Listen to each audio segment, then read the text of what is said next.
Hey guys, it's me Joshua, and this is quite possibly the second challenge I've ever failed, but not in the way that you'd expect. Also, this three-eyed monster you're currently looking at will get explained in a second, but that's not the focus of this part of the video. This video is supposed to be the entirety of Plants vs Zombies 2, but it ended up only being Ancient Egypt. Why? In order to do a challenge of any game, I need to make a new account so my main account isn't lost. But in Plants vs Zombies 2, you can't do that. You can't have two save files on the same device for some reason. This means I was unable to do this video on my phone, which was my original plan. Fortunately, I do have an iPad that has PvZ2 on it, so I decided to use that.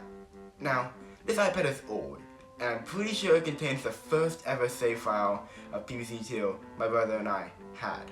He moved it to his phone, so I assumed that this iPad would be clear to use. But it wasn't. In fact, the game didn't even let me play until I uninstalled it and reinstalled it. That should have been a red flag, but I'm really bad at noticing stuff like that, so it wasn't. After I reinstalled the game, it let me play from the beginning, even though another save file was on it. This other save file was my brother's, which he still used, and every time I played on this new file, his game would tell him that there are two save files and one has to go. I didn't think this was a big deal at the time, and I still don't because it probably just removed the save from the iPad and not his phone, so I kept playing after I thought he fixed it. It turns out he didn't, because I fixed it for him. When I was going to start another recording session, I accidentally clicked the wrong save file, and since the other save file wasn't on any other device, the game placed me onto the old save, and the other was inaccessible, meaning any progress I made was gone, and I couldn't go and play it again. Even though the save was gone, I still have the recordings and the script for the video, at least for the Ancient Egypt portion. So I still have what I need to make the Ancient Egypt part of it an actual video. So that's what I did. This is Plants vs Zombies 2, Ancient Egypt without achievements.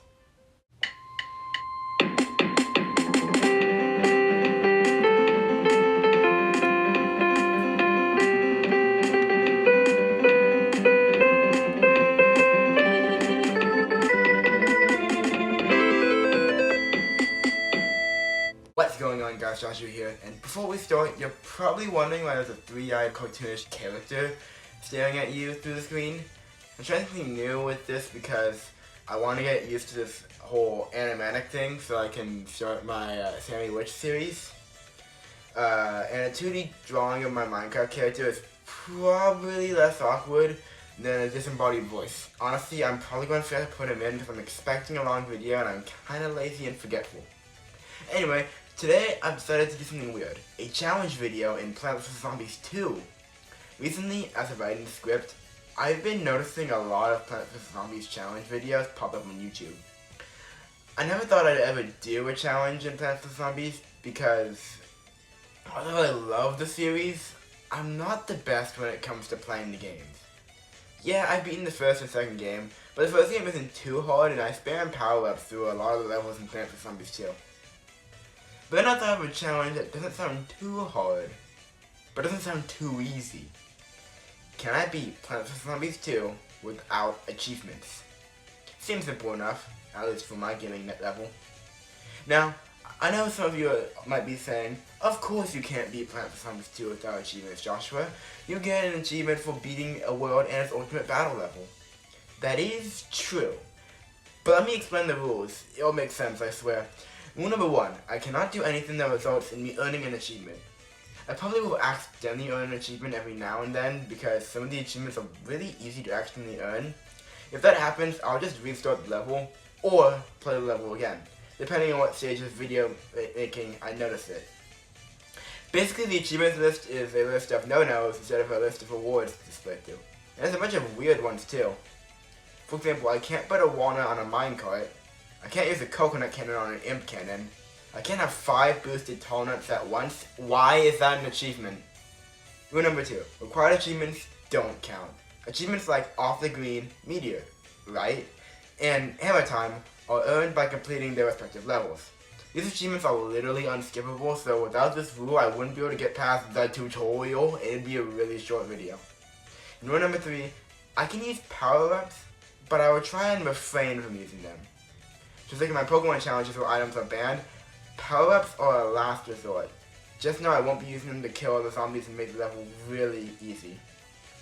I know some people aren't okay with power-ups, they think it's cheating.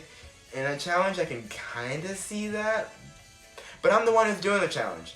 So if you don't agree, you can make your own video. By the way, in order to make this video, I had to make a new account, obviously. However, I couldn't figure out how to do that on my phone without deleting my current account, which I obviously don't want to do. Luckily, I do have an old iPad I normally just use for watching videos and making video effects. So this video is recorded on my iPad, and not my phone. I don't know how this will affect the visuals since I write these scripts as I go along the video, but it probably won't be that bad. I hope. A weird side effect of doing this challenge on my iPad is that this iPad is connected to an account from an even older iPad that has a lot of achievements. So all the time, I won't know if I accidentally earned an achievement. I promise I'll be extra sharp, don't worry. With that out of the way, let us begin. Badoom-tis. So the tutorial, it's a tutorial. It's easy, as it should be, but it's not without its hazards. Players house day 1 to 3 have no opportunities for achievements, but once you get to day 4, the game introduces Potato Mine. Potato Mine is a plant that will explode when a zombie steps on him, but he is vulnerable while arming himself, which takes a few seconds. We can't use him! When Potato Mine explodes, he kills all the zombies on that tile, and awards the player with the Spadao achievement. So while the rules don't mention Potato Mine specifically, he's effectively illegal. I can still plant him if I want to use him as a stall, but I can't let him explode. In this level, 3 potato mines are pre-planted to deal with the buckethead zombies. Thankfully, this is also the level we unlock the shovel, allowing me to get rid of the potato mine. Crisis averted. Other than that one hiccup, this level is easy because it is literally impossible to lose. No joke, you could just sit there and do nothing and still win because the lawnmowers infinitely respawn the tutorial. The rest of the tutorial is, well, the tutorial. We got cabbage pole. Nice. Once the tutorial is over, we are awarded our first achievement, Off the Green. This is a required achievement. It doesn't count because this would be a really short video if it did. We also find some hot sauce and meet this dude named Crazy Dave. But I'm going to call him Crazy Dave. Dave here really wants to put our hot sauce on his taco. So like the good neighbor I am, I let him have it because God knows I'm not going to use it. That taco must have really been good, because Crazy Dave busts out his time-traveling, somehow sentient SUV named Penny, and asked her to take us back before he ate the taco so he can eat it again. Unfortunately, Penny missed the mark by about 45,000 years. So we end up in ancient Egypt. God damn it. Ancient Egypt Day 1 doesn't seem like it'd have any issues as it's literally the 6th level of the game, but it does. Aside from the damn potato mine the game forces me to bring along, there's also the raw zombie to deal with. Raw zombie will attempt to steal sun when it appears, but you can still claim the sun before it reaches them. The sun catcher achievement is awarded to the player once they collect 5 stolen suns from a single raw zombie. We obviously don't want that, meaning you have to be really careful about grabbing sun from these guys. Also, apparently sun is only stolen from these guys when it moves twice. So they have to do that 5 times, meaning as long as I kill them fast, it'll be fine. It's not too bad now because only one spawns this level and it's at the very end, but it's just something you have to look out for. This level also introduces plant food. Plant food is a consumable that causes the fed plant to get a boost of energy and pull off an ultimate attack. I think only 4 achievements in this game involve plant food and I don't have any of those plants yet, so I can kind of use it with Reckless Abandon. Minus Potato Mine. Ancient Egypt Day 2 also has some issues. In this level there are a bunch of pre-planted plants all over the lawn, including a bunch of potato mine who I can't let explode. What did I do about this? I just dug them up. The Spadao achievement is only awarded when a potato mine explodes, so as long as I don't let that happen, I'm good. You're not supposed to use plants in this level anyway, as this level introduces power reps, and also lets you use it for free, which is nice. They won't be free for the rest of the game though. Ancient Egypt Day 2 is effectively another tutorial level. Although, I guess I was only half awake at the time, because when I was recording, I let the potato mine explode. Don't worry, I went back and did the level again. Beating the level gave us the world map and access to Ancient Egypt Day 3. Ancient Egypt Day 3 is a normal level with raw zombie. meaning I have to pay attention to these guys. This level also introduces a new zombie, the Camel Zombie. Camel Zombie doesn't have any achievements linked to them, so they're not a big deal. They just kind of exist. After day 3, we unlock Bloomerang, probably one of my favorite plants introduced in this game. Day 4 is a conveyor belt, or special delivery level, meaning instead of spending salt to buy plants, they give it to us via a conveyor belt. This level doesn't have any problems, as the only plants that we get is Bloomerang and Walnut, who don't have any related achievements. At least not yet. I got a pinata for winning, and enough seeds to level up my pea shooter. Also, Cherry Bomb. You okay, mate? Introduced Day 5 is a normal level, with a new zombie. This level introduces Explorer Zombie. Explorer Zombie will burn any plants he runs into. There is an achievement associated with him, but not on this level. The strategy is the same as Day 1 and 3. Make sure you're careful with Raw Zombie and don't let the Potato Mine explode. Actually, just don't plant Potato Mine in general. Introduced Day 6, our first Ultimate Battle level. Ultimate Battle levels are conveyor belt levels where the game throws everything you've learned so far in your face. Plus the Gargantuar for some reason. This level has Iceberg Lettuce in it. We unlocked him after Day 5. Iceberg Lettuce is the first zombie that comes in contact with him. And he has 2 achievements I have to be careful of. The first is No Smoking. No Smoking involves extinguishing the fire of an Explorer Zombie via chilling him with a Winter Mint plant. There's literally only 2 plants in the base game that can achieve this, and one of them is Iceberg Lettuce. The other is Wintermelon, who isn't unlocked in Ancient Egypt and is 500 sun. I probably would never use him anyway. Basically, don't freeze the fire guy. The other achievement is 20 Below Zero. 20 Below Zero was an achievement in Plant for Zombies 1. There, you had to freeze 20 zombies with a single ice room. It's the same in Plant for Zombies 2, but instead of ice room, you have Iceberg Lettuce, who's fed plant food. I don't actually think there's 20 zombies on screen at once in this level, but it might be something I have to be careful of later on. The level itself is easy. It's the only Ultimate Battle level with lawnmowers, so if things get hairy, I can just use those. Since this level has Potato Mine, I have to plant them in the back so they don't clog up the conveyor. During the final wave, a Gargantuar spawns in the same lane every time. My usual strategy is to blow him up with Potato Mine, but I can't do that. So here, I freeze him and use 3 plant food Bloomerang to kill him before he gets too far. Hey, Lily Pad, you okay? Once the level is completed, we earn our second achievement, King Nut. And we went Ancient Egypt Day 7. Ancient Egypt Day 7 is a completely normal level, but since we have 7 plants now instead of 6, we can finally choose our seeds. Say goodbye to Potato Mine and hello to Iceberg Lettuce. Finally, a full selection of usable plants. Other pinatas the game forces me to get gives me enough seeds to level my Bloomerang, Walnut, and Iceberg Lettuce. In between days, the game wanted to update and apply patches, so let it do that. It did this in my previous playthrough, so I know it's fine. This kicked me back to the title and the travelogue. Right now, the travelogue isn't full of many quests, which is a good thing because that means it's a lot easier to get gems. And I need gems because there are a few plants I want to buy later. I'll still be avoiding achievements as much as I can.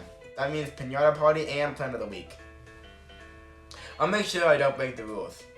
Enough of that, back to the main game. Ancient Egypt Day 8 is actually a bit of a challenge, as it has 3 annoying zombies to deal with. Raw Zombie and Explorer Zombie are here, of course, but also the Tomb Raiser Zombie. Tomb Raiser Zombie throws bones and spawns tombstones. There is an achievement for killing one before he can raise a tombstone, Anubis. This is one of the more interesting achievements because it means I have to not kill him as fast as possible, and instead let him do his thing and then kill him. I didn't have to do this for every single Tomb Raiser Zombie. I also can't let them run rampant, otherwise I'll have too many tombs to deal with. This could be tough. Ancient Egypt Day 8 has 4 pre-planted plants at the beginning. 2 Potato Mine, a Walnut, and Iceberg Lettuce. I actually have to dig up the Iceberg Lettuce along with the Potato Mines because the first 2 zombies that spawn are simultaneous Explorer Zombies who I'm not allowed to freeze. Since Explorer Zombie is so fast and insta-kills plants, I had to kill one of them with a pea shooter and let the other go to the mower. Then, the first Tomb Raiser Zombie of the playthrough spawns. Now, since this iBot had already has a few achievements, I don't know exactly what triggers Anubis. So I had to go with a bit of speculation. I decided that I can kill a Tomb Raiser Zombie as soon as the bone leaves his mouth. Once that plays, it's go time.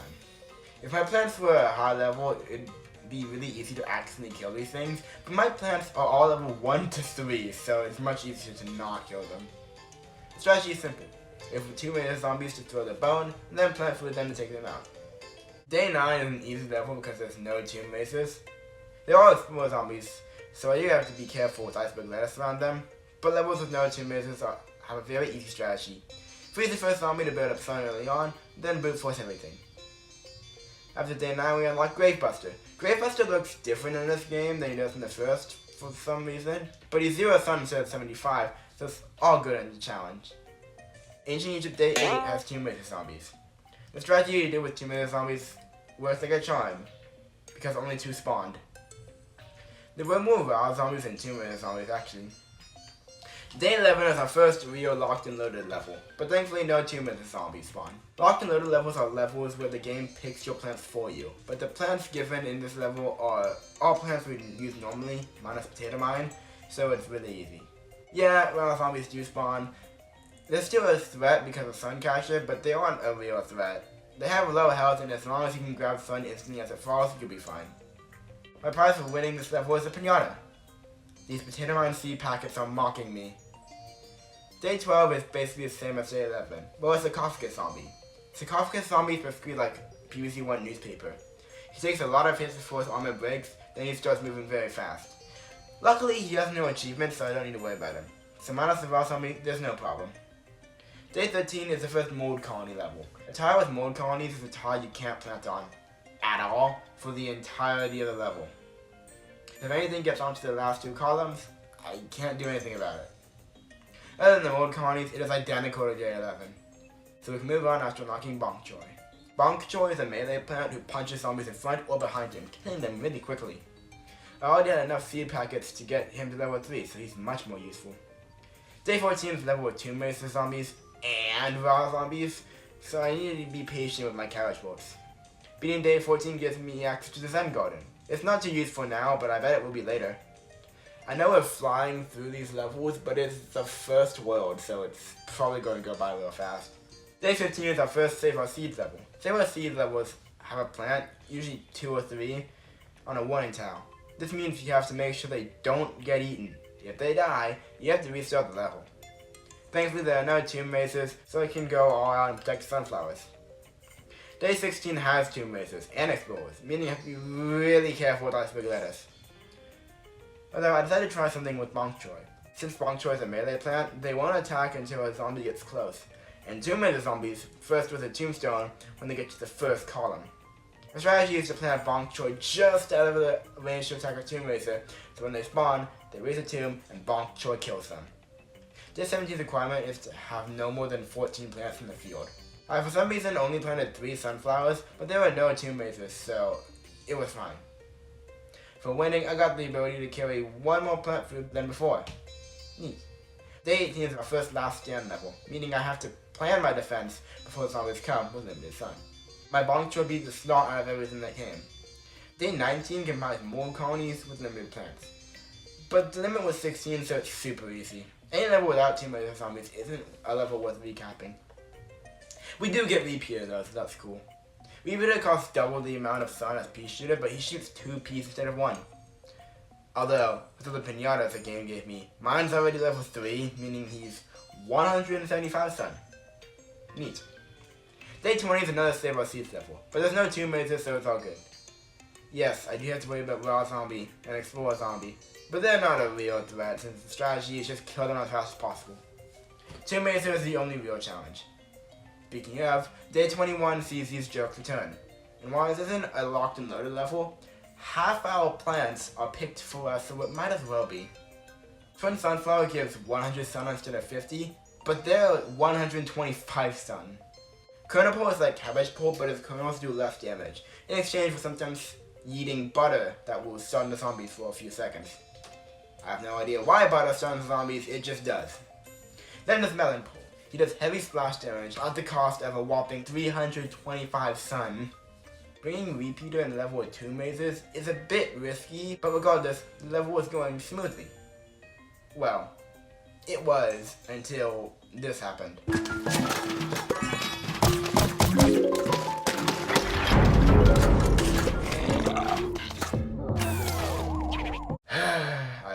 started. Looking back, that was a really dumb move. If I remember correctly, I was actually contemplating using plant food on that melon port while playing because I was worried about accidentally killing the tomb lasers. Sometimes being right is wrong. Second try goes better. I sacrificed the lawnmower for some extra sun, never planned a melon port, and while our tomb laser zombie did spawn on land with melons, I just dug them up and killed him after he tossed a bone. Now I can bring an extra 25 sun in a level. I don't know why you get this upgrade so early. You don't unlock Power Sunflower until Jurassic Marsh Part 2. But it's neat, I guess. Day 22 is another mold colony level, with limited plants. But the limit is 18, and there's only mold colonies in the very back and no tomb lasers. Why does this level even exist? Day 23. You know Google Slides crashed on this level while writing this script, causing me to lose 30 minutes of progress? Yes, I write these scripts in Google Slides and not Google Docs. I do all my bonus editing in Google Slides, it's more convenient I swear. Anyway, day 23 is like a second ultimate battle level. Probably because it has all the annoying zombies and a gargantua. Since the gargantua only spawns at the very end, it's basically a normal tomb laser infested level. For the gargantua, I just froze him, planted an entire lane's worth of plants, plant fooded a pea shooter, and killed him easily. I also got another pinata that allowed me to get to my cabbage pole and walnut leveled up. Sweet. Day 24 is another last stand level, but there's no tomb lasers. It's really anticlimactic, because it is the last level before the boss. I also got twin sunflowers, that's cool I guess. Day 25. In this level, instead of filling up a meter with flags, you have to deplete a health bar by attacking the boss, Zomboss Sphinxinator. Zomboss Sphinxinator takes up 2 lanes, and he can spawn zombies in those lanes. In the first phase, he can spawn tomb laser zombies. He spawned a total of 1 tomb laser zombie before he hit his second phase. Here, he can spawn gargantuas, which he did. He then immediately trampled them. Twice. God, I love this AI. Phase 3 is usually where he starts spawning explorer zombies, but he can't spawn them when he's dead. 2 repeater plant foods did the trick. Just in time too, because my iPad was running out of storage immediately after the boss. Our prize is a key. The key that we obtained unlocks the next world, Pirate Seas. Finally, we can leave the damn tomb laser zombies behind. And that's where it ends. I wasn't able to record Pirate Seas or anything after. So as of now, this challenge is dead. Notice how I said as of now. Well, I don't know how to record on a computer, let alone send it to my phone and edit it. I'm positive I'll learn someday. Also, while I can't go back and do this challenge from scratch, I have a completed save file of the game. So I can still explain the challenges I would have faced if I did it from scratch. Just easier.